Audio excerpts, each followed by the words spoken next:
Beautiful wife Barbara to speak on the school anti-Semitism education project, and as well as Barbara and I are co-founders, as I mentioned, Indigenous Friends of Israel International. Barbara is the author of 3 books on William Cooper that I had also mentioned, and those books are here available, and 12 in total. She has written a book on Lena Goldstein. Lena was a Holocaust survivor, and the book was titled If I Survive, and is currently writing one on a child survivor, Eva Engel. Just about that book there of Lena Goldstein, she was 100 years of age, and Barbara and I were travelling from Cairns to Sydney, our own expenses, and we were doing the interviews in the home that she was staying with many other elderly Jewish families. And just before, when Barbara did the launch of her book at the Holocaust Museum in Sydney, but also Melbourne, not long after that launch, Lena was 100 years of age, and we went there to celebrate actually her 100th birthday before she passed on. So I now hand you over to my wife, Barbara Miller, and go for it.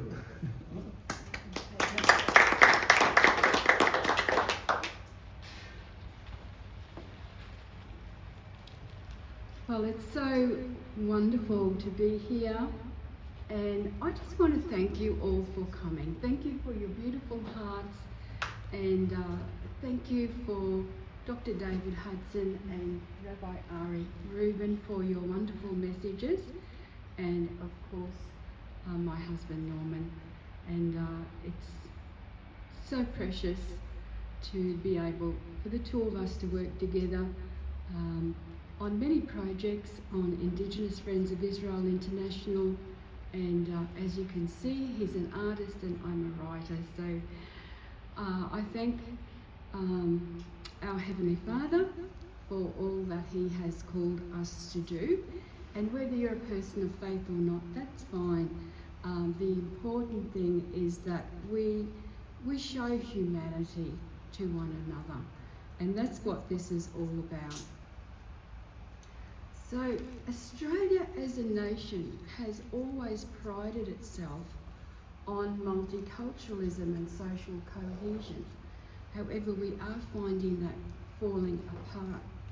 And I just want to make one mention about what Rabbi Ari said before about Numbers 23 and the story of Balaam, because what's very interesting is the recent operation in Israel was based on that passage, calling Operation Rising Lion. So I'm quite excited that that's the Torah portion for this weekend. I must check it out.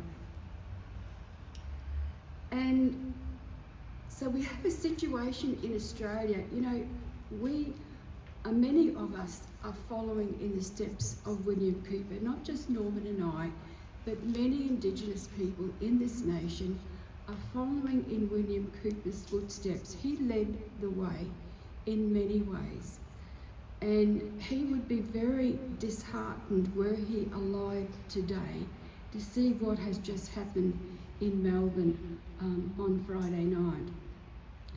And you most likely know the story that the East Melbourne synagogue was torched, 20 people inside who managed to get out of the rear unharmed, but a frightening experience.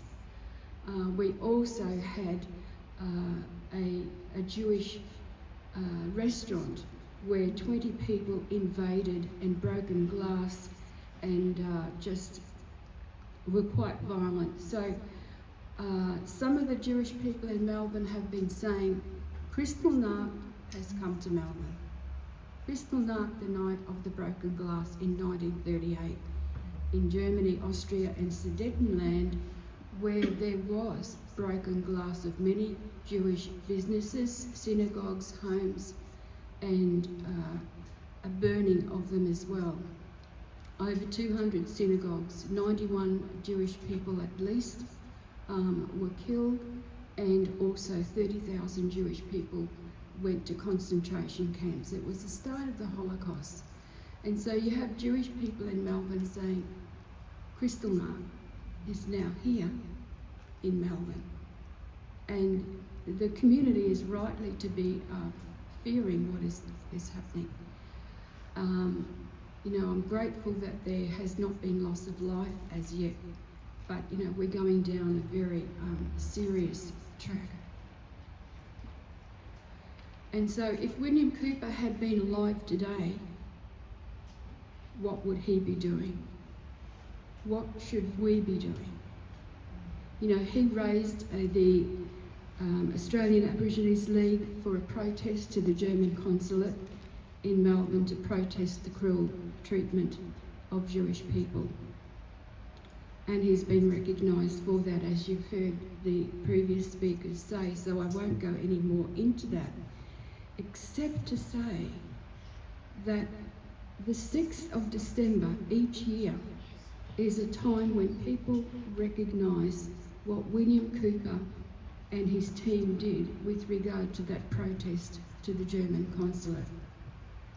And so 6th of December last year, I helped organise an event at the East Melbourne Synagogue, the one that was attacked, and also at the Israeli consulate in Canberra, and they coordinated that with the German consulate embassy. That was on the 6th of December. Because Norman and I were in Canberra at the embassy, we couldn't go to the East Melbourne Synagogue event. But what else happened on the 6th of December last year? We had the burning of the Adass Israel Synagogue, the same day. Here we were honouring William Cooper, the Israeli embassy and the German embassy together, because they've got a same fence, adjoining fence. They put up a plaque in a ceremony together for William Cooper. That was lost in the news because of what happened with the Adass Israel Synagogue. And so this all seems to be far more than a coincidence. But I just wanted to start with some of that current events there. So what we've seen is since October 7, we've had the rise of anti-Semitism, not just in Australia, but also worldwide. And it was there under the surface before, but it emboldened people to take it further. And we've been trying to deal with that with our public education program. We've been working for 9 months now with a curriculum writer in Brisbane called Shoshana Linane, who was meant to be here but puts her apologies in, on units for primary school students to deal with anti-Semitism in schools. Now, some people might say, oh, it's not such a big problem, what are you doing that for? You know, there's not much anti-Semitism in primary schools in Australia. Well, look, unfortunately, there is. And the New South Wales Legislative Council launched an inquiry into anti-Semitism in February this year, and its purpose is to consider, quote, the underlying increasing incidence of anti-Semitism across the state and the threat that these incidents pose to social cohesion. Now, the Australian Jewish News, as recently as the 4th of July, said that, quote, a New South Wales parliamentary inquiry into anti-Semitism has been told about Jewish school children being afraid to wear their uniforms in public, Jews being excluded, stigmatised and gaslighted and called cockroaches. Disgusting what's been happening, end of quote. Mariah College principal Miriam Hassifer told the inquiry that a 9-year-old girl had been chased up Queen's Park Road near Sydney's eastern suburbs school by a woman repeatedly shouting, "I can't say it," something to Jews, and "Free Palestine." In another incident, a person drove past the school gates and gave a Nazi salute, and last year a man driving along the road next to the school yelled, "The Jews." You can imagine what it was. So Emmanuel School Principal Linda M. said students were sometimes targeted outside the school, online and on the sporting field, detailing an incident where an 11-year-old child was taunted with comments of Heil Hitler while simply playing sport. She said students hid their Jewish identity in public by covering their uniforms. Now, SBS revealed in 2019 that anti-Semitic bullying at 2 Melbourne schools has led for calls to have Holocaust education in the curriculum. What happened was a 12-year-old Jewish boy, and I have the photograph of it, was made to kneel and kiss the feet of a Muslim boy. Very traumatising. Also, the 5-year-old boy wet his pants at school because for 4 months he had been bullied every time he went to the toilet and he was afraid to go. He's since been withdrawn from school. Now, that school did not recognise those incidences as anti-Semitic. They thought they were just normal bullying. And so this is why we really need to have this program to sensitise children and teachers, because they need educating too. Sensitising children and teachers to what is anti-Semitism. That's not just normal bullying, "Oh yeah, you can put up with it, you know, stiffen up, grow up, take it on the chin." No, we don't want that happening. We want our primary school students to say, "Hey, no, that's not right," and calling it out and refusing to engage in those activities themselves. And the teachers need to know what it is, because sometimes they don't. Not to mention the fact that, you know, the Teachers' Union in Australia is very pro-Palestinian, which is another issue I'm not going into today. So basically, you know, we do really have a big issue here that needs dealing with, and we've done the work on this. We're ready to go on it, and that's why we're launching that tonight. But the problem we have at the moment is that I guess we're little fish in a way. You know, we're not a big education department, we're not a big organisation. It's not even a funded project, but we've all been working on it as volunteers. But the need for it is absolutely enormous. Anti-Defamation Commissioner Chairman Dr. Davir Abramovich said, quote, "The kids," this is the Melbourne school ones, "are shaken and traumatised too often. Parents are concerned that anti-Semitic abuse will escalate if they notify the school, since their child will become an even bigger target." So there's probably a lot that is, you know, not recognised or reported. I'll try and cut this short. I won't go through all of it, but a report by the Executive Council of Australian Jury's Research Officer Julie Nathan led to an article by Nikki Marzak in the ABC that stated, quote, "In March 2019, a grade 7 student at a public high school in Sydney told a Jewish student that he should have died in the gas chambers. In a separate incident, 2 teenagers verbally abused a Jewish girl on a bus, saying it was a shame Hitler hadn't managed to kill all the Jews and they'd go back and make sure he wipes them out. These teenagers then followed her off the bus for a further 2 blocks as she walked home, no doubt terrified." You know, this is inexcusable. We have to call it out. We have to deal with it. We've developed a very sensitive program to deal with it. We might make press statements that are quite on target and call things out, but this is a very gentle program that's age appropriate. So, you know, children are being called apes, they're being called Nazis, and I won't go into all of it, but you know, we need to remember that 1.5 million Jewish children were killed in the Holocaust. You know, and so we have a situation even in Australia today where children are being traumatised by this kind of thing. There's a lot of cyberbullying which makes it hard for children to get away from it. So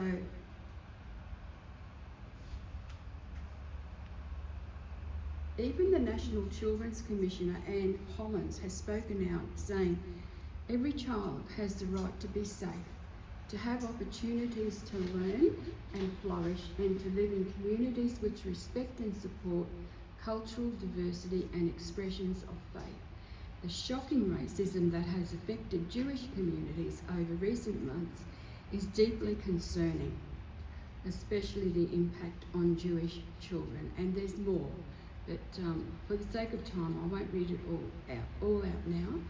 But you know, anti-Semitism is occurring all over Australia. I saw a report in the Cairns Post over a year ago now, at which Rabbi Ari mentioned that it's occurring in Cairns schools. The schools weren't named. So, look, there's been calls for Holocaust education. There's been anti-racism education. There's multicultural education, but there's nothing specifically dealing with anti-Semitism, and that is actually what we need. So there's been graffiti outside Jewish schools like Mount Sinai College, etc. Many other incidences. So I believe the need for anti-Semitism education has been demonstrated. It just doesn't exist.